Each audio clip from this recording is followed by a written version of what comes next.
Hey guys, so I'm out here working on the truck again today, and I'm focusing on the vacuum lines since, if you guys remember from previous videos, we don't have any heat and we don't have any AC in this car. So I think I've tracked down what could be the reason for the heat, at least, and that is the vacuum lines. So there's a vacuum line that is supposed to go over to the intake manifold, and it's supposed to come down, and it's supposed to, I believe, go to this vacuum ball. And then this vacuum ball is supposed to then be used to provide vacuum to inside the cabin for things such as opening the AC vent door, closing the AC vent door. And that's not at all the way it was hooked up when we got the car. So the current setup is how it was hooked up when we got the car.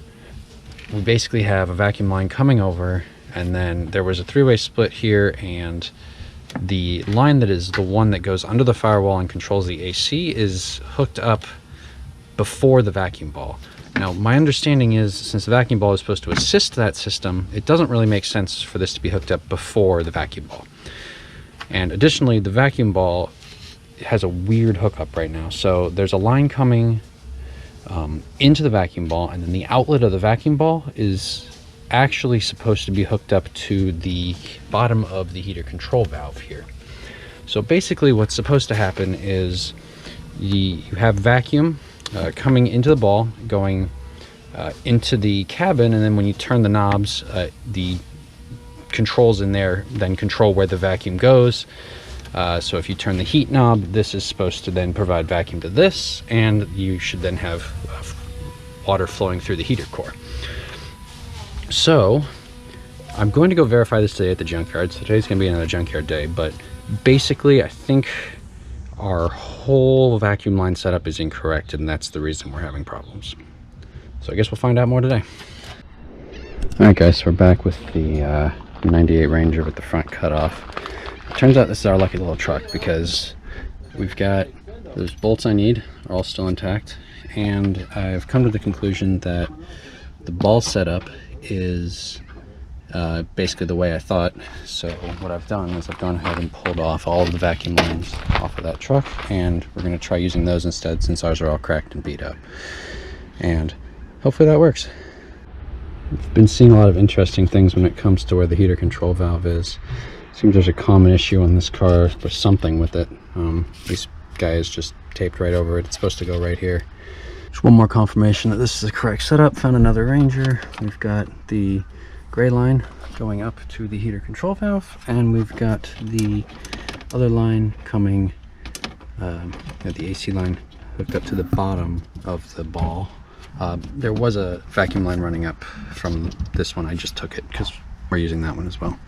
Only came to about $6, so it's probably a good way to go. I'm back from the junkyard.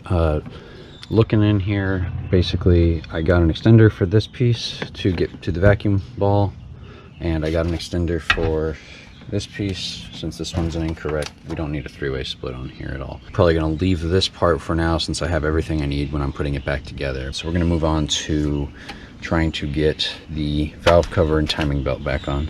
All right guys, before I do reassembly of the timing belt, I'm gonna put a couple drops of oil down in the spark plug holes, since it's probably pretty dry in there, since it's been sitting for a week or two.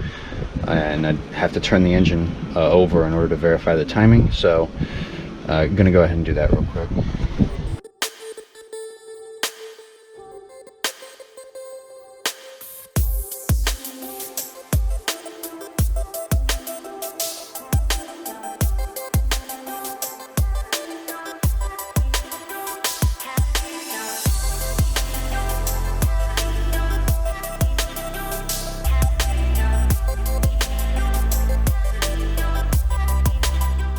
Alright, so the contraption works again for pushing the timing belt tensioner in, so now it's just time to get this belt on.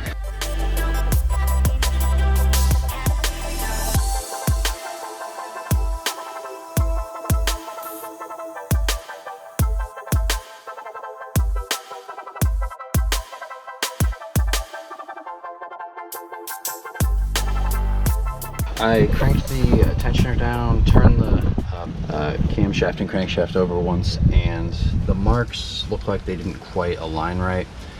When we went and bought this new head, the guy mentioned that this could happen, and normally when this happens, it's just because you need to set them off by about a tooth before you crank the belt down, and then it will align. So I'm going to loosen the belt one more time, turn everything back just a little bit, and then crank the tensioner back down and turn it over again and see what happens. Alright guys, finally got the timing belt back on here. So we've got the mark for the top pulley lined up. It's hopefully actually visible this time. We've got the mark for the oil pump pulley lined up. And we've got the mark, this one's a little weird, but we have the mark, the dot down in there is supposed to line up with this niche right here. And so that looks good as well. It's an interesting thing. Basically, the triangle on here is supposed to line up with the triangle, and the diamond is supposed to line up with the diamond, due to the fact that these two pulleys actually can be swapped. This pulley was originally up here, and this one was originally down here. I accidentally swapped the gears when I was putting them back together. So it turns out it doesn't matter though, because that's what the reason for the diamond versus the triangle is. Alright guys, so I'm working on getting the valve cover ready to go back on. You can see over here where I had to take some acetone to it to actually clean this gasket off. Someone put a gasket along it. You can really see it on the rest of it that I haven't done yet. So I'm gonna be working my way around there. There's also a lot down in the cracks down in here, so working to get that clean. Alright guys, I got the valve cover gasket cleaned off of here, so there's no more gasket on this. Blasted this out with air once. I'm gonna do it again. I'm gonna get the leaves out of this. It's a really windy day. That's not helping at all. Alright guys, these are supposed to be at some really low torque rating, something like 7 inch-pounds, 72 foot-pounds. So I'm not even gonna use a torque wrench because I feel like it's just gonna be off by that much. So I'm just gonna go hand tight in a crisscross pattern.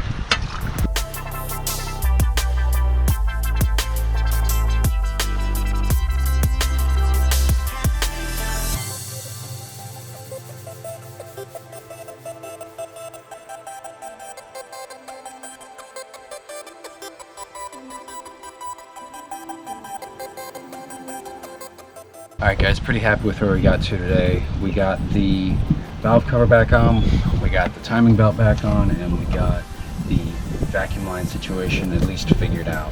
So we're getting there.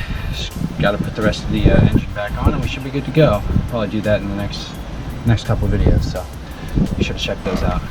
See you guys soon.